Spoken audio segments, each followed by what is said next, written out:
You are healed. 1 Corinthians 3:16. That's an easy one to remember. You are healed. Let's talk about it. Feel good this morning.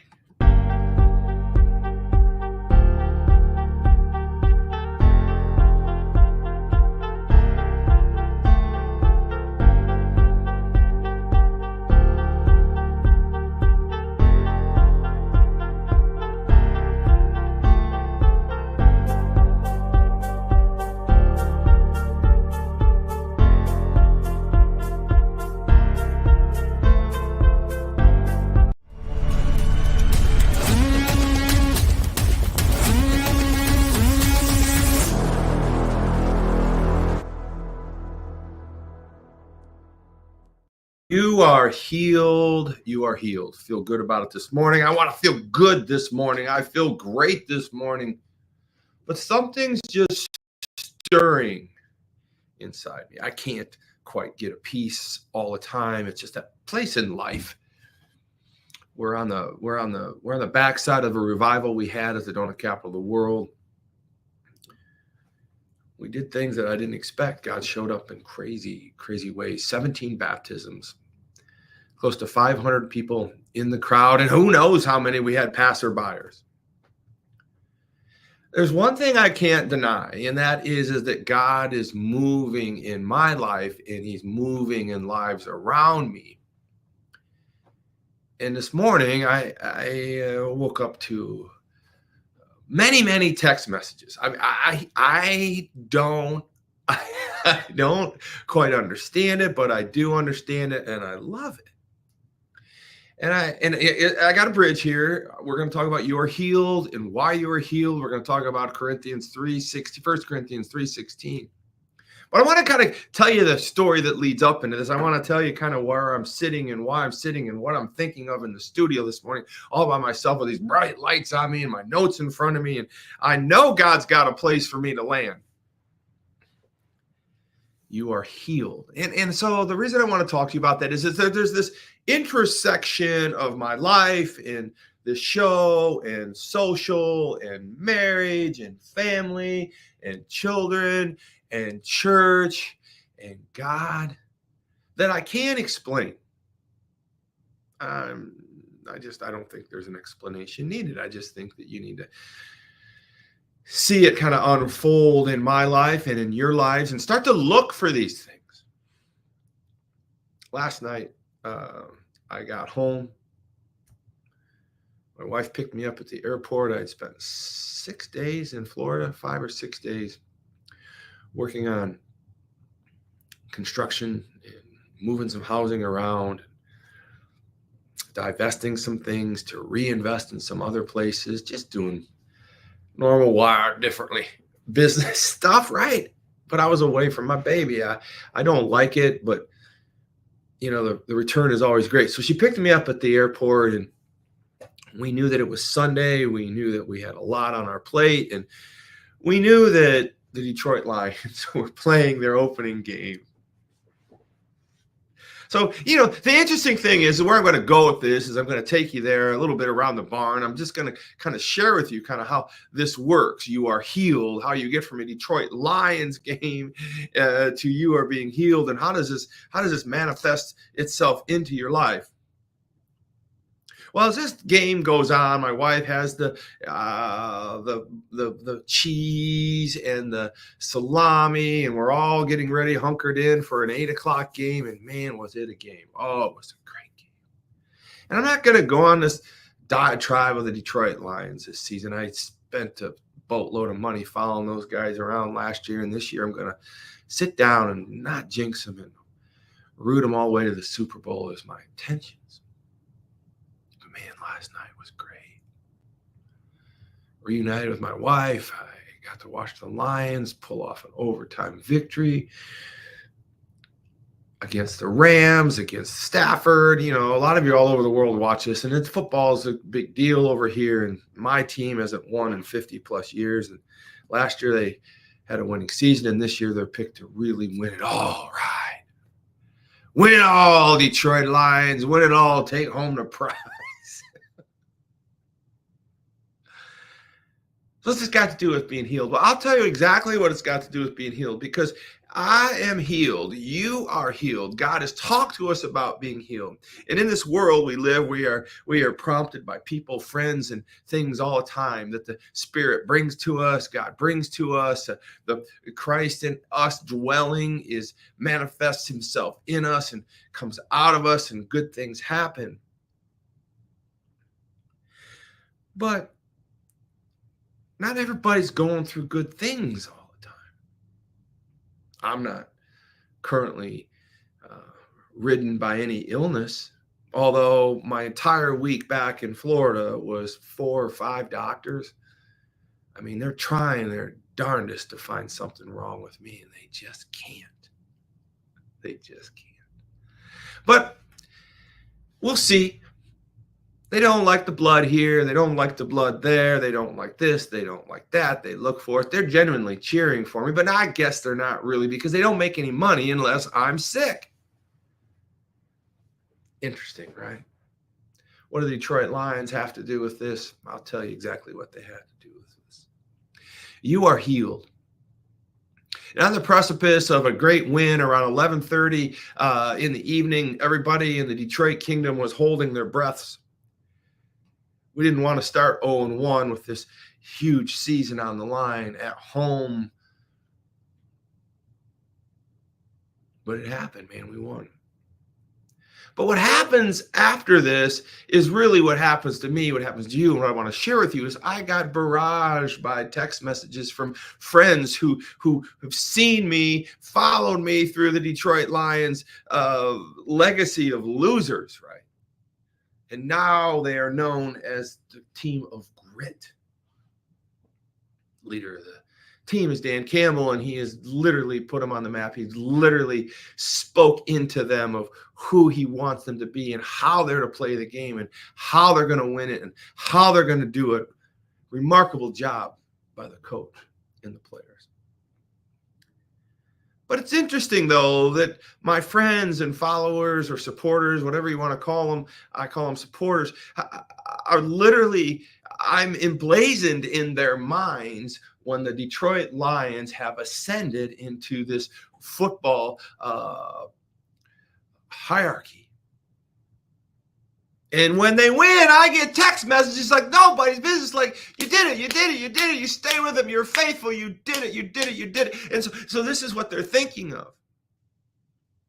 But interestingly enough, 4 people in that world of Detroit Lions, in that world of supporters of Todd, in the world of drinking the Detroit Lion faithful Kool-Aid, don't ever give up, don't surrender, stay faithful to your core. Your team is what it's all about. It's team, team, team. 4 people out of many came to the top of my mind. You are healed. These 4 people were almost in order the ones who texted me first. I'm not going to give you names because I'm not doing that. I don't do that. But I got to tell you, 4 of them.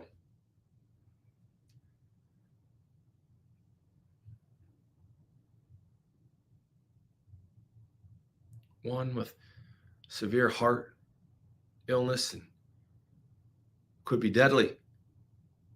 Don't know if they could get it. 2 with cancer. Prognosis, cancer. Do I have to say any more? And 1 with diabetes, type 1. These 4 people who are going through life, right, are going through times, going through whatever, are reunited only because of a football game, a winning grit tenacity of the Detroit Lions, and somehow they assemble that mindset, that feeling, that healing of winning with me. I'm grateful. You are healed.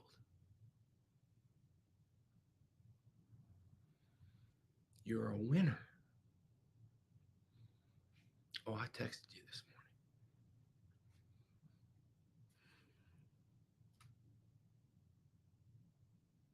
You're a winner. You're healed. Lions are just a, ambiguity out there, something just floating around that God is, through his spirit and whatever, has decided to use to generate a feeling of love, of generosity, of winning, of coping, of all of this. I mean, it's what he has chose in our small circle of kingdomhood.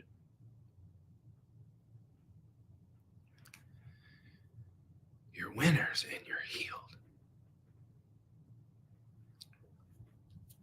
1 Corinthians 3:16, Paul says, don't you know that you yourselves are God's temple and that God's spirit dwells in you? Don't you know? I mean, don't you know? Didn't you know this, my friends? Didn't you know it? I know you knew it. I'm giving you a rhetorical question here, but I just really want you to know, don't you know that you yourselves are God's temple? And that God's spirit dwells within you. You are a winner. You are healed. The lions are just a way for me to tell this story.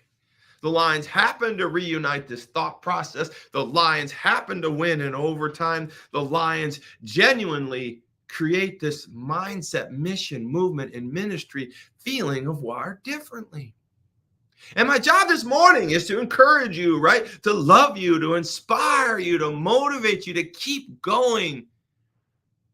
Maybe a football team can do it for the moment. Maybe a family obviously can do it for the moments. And all these things around us give us reasons to live and reasons to move forward. But I think it's important that you understand that you're already healed, that these things that you're thinking about and dealing with and moving forward in life and texting your old buddy Todd about great win, grit, all these things. I love you guys. I love you. But here's what I'm telling you is that mindset, that mission, this movement, this ministry, if you're thinking about that, it's because of the Spirit.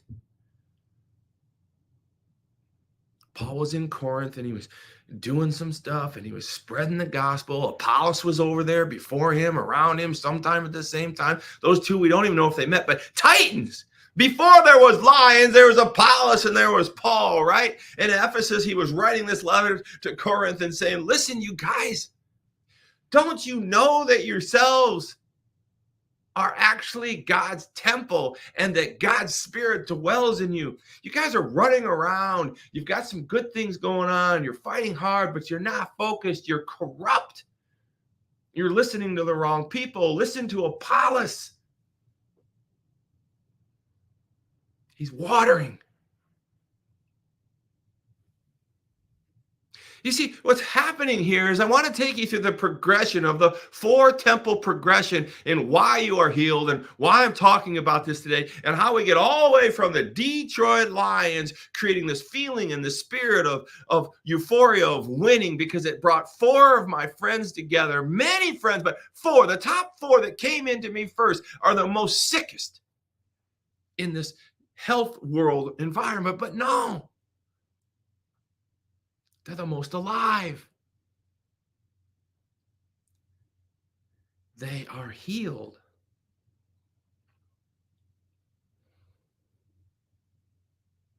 They have the spirit of winning. I thought to myself, man, this is a stretch this morning, God. I don't know how I'm going to. But man, it's so easy. You see, God came to us before Christ, and he put this out there that Christ was coming. Christ was coming, and he was going to consolidate all these things so that we could be healed in much simpler way. And in the Old Testament, we had the very first temple, which was called the Garden of Eden. You know, interestingly enough, I don't believe that anyone was sick in the Garden of Eden. I don't think anybody really, those two were roaming around and they had the whole world as their oyster, if you will say, and they were all fine. And that was the temple. The world was the temple. And of course, Eve took the apple and the Adam and Eve were split up. And then the world became of Satan. And now those two people are trying to get reconnected with God. And that was the story. So the first temple of the four temples that God gave us to be healed and to worship through him and to connect with him was the Garden of Eden. The progression of the four temples. The first temple was the Garden of Eden. And then that was destroyed and sent us through time. The second temple was the tabernacle temple. That was the fleeing of the Israelites, the leaving the Egyptians and Moses taking them through the wilderness and trekking them for so long, and the complaining and the worrying, but they stayed together. And the temple was in what was called the tabernacle. The tabernacle was a place where you could go find God. You could go talk to God. You could be relieved of your sins. And this tabernacle was a portable place. The first one was the wilderness. God gave us the whole world, and that was destroyed. And then now we go through Moses' trek out of Egypt and freeing the slaves, and he creates the tabernacle, massive kingdom of tents where you could worship and be with God and be forgiven and be closer to God in the tabernacle of tents. And then that was destroyed by the Philistines. Right? The Philistines, they then destroyed this large tent city, right? And that was the incumbent. That was when let's see, we got my notes here. When Babylon destroyed through the Philistines movement in the wars, and then Babylon took over. So listen, you got the Garden of Eden, which was destroyed by eating of the apple, and then we moved to the tabernacle, the tents, and the city of tents as the Israelites escaped Egypt. The Philistines destroyed that tent. And then we move on to the Temple of Solomon. When they reclaim Israel back, Solomon the king comes back and says, this is our nation, this is our land. And he creates this massive structure, a structure of walls and temples, the most beautiful thing ever seen, right? This was where God was worshipped, in the temple, the monument, the bricks and mortar, and the certainty of it. So you got the wilderness, and then so you got the world, and then you got the wilderness and the portable tent, and then you got the fixture of the Temple of Solomon, most beautiful, expensive building the world has ever seen for worshiping and getting close to the high priests and all the things that were going on in that time. But last but not least, the progression of the temples leaves us right here with Paul preaching to the Corinthians again and again and again. Don't you know that we don't have the Garden of Eden anymore? Don't you know that the tabernacle of tents were destroyed by the Philistines, right? And Babylon took over. Don't you know that the Temple of Solomon was destroyed? I took some notes here. The temple, it was destroyed.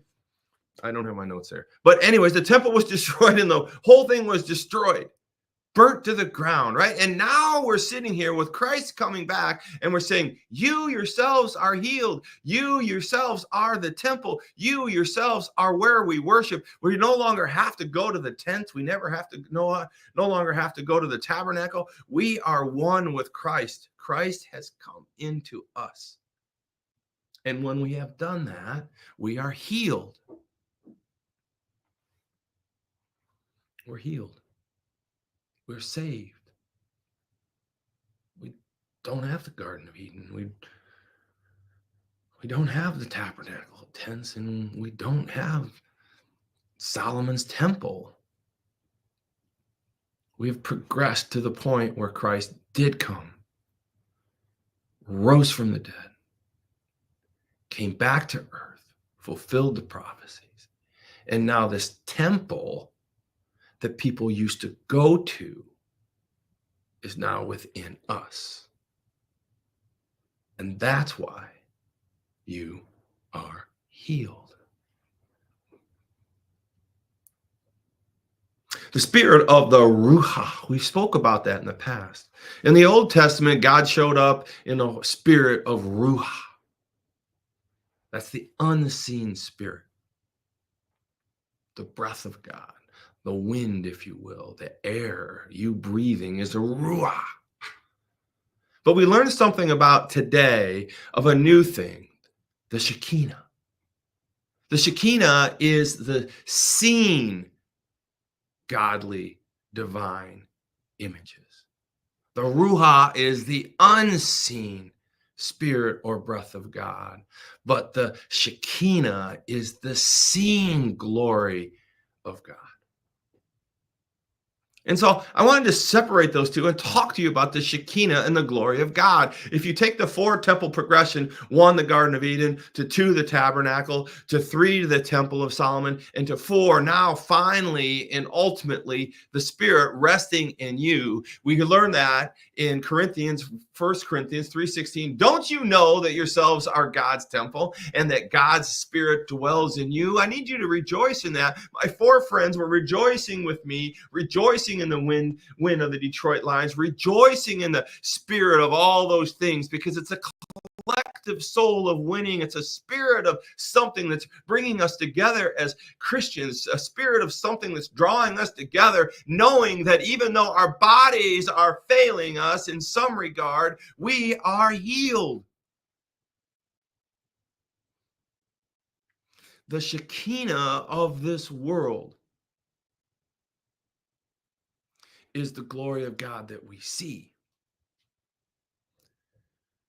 A beautiful view of the ocean in Florida that I just left. The beautiful view of the mountains you see when you drive through Nashville and Tennessee and all those places, and the waterfalls that God gave us, and the epic sunrise, sunsets over oceans and mountaintops, the epic world that we live in. We see so many masteries of beautiful arts and colors. I mean, God shows up in beauty in the Shekinah of it all, the glory of God.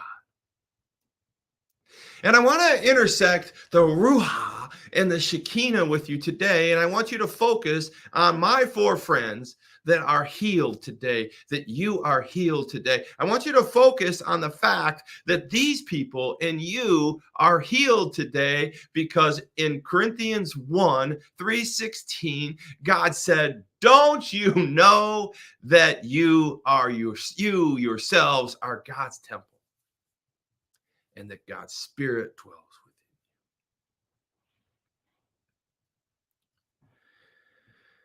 I need you to focus on the Spirit that dwells within you, because the Ruha and the Shekinah are all in one. Father, Son, and Holy Ghost. We have Jesus Christ in us. All this beauty of the Old Testament, all this beauty of the progression of the temples, the Garden of Eden, right? The tabernacle temples, the fixtures, the bricks and mortars of King Solomon's temple. And finally, we keep getting better and better and better as the Old Testament progresses. And finally, it lands on you. You yourselves are God's temple. You yourselves are saved. My friends that are encouraging me, even in their dire straits, are finding a winning mindset, a winning spirit in the victory of a silly football team, right? But I don't think it's so silly, because somehow these people were collected, united in thoughts of that game with me, and I'm associating that only one way, and it is with God. You know, you yourselves are God's temple. Therefore, you are healed.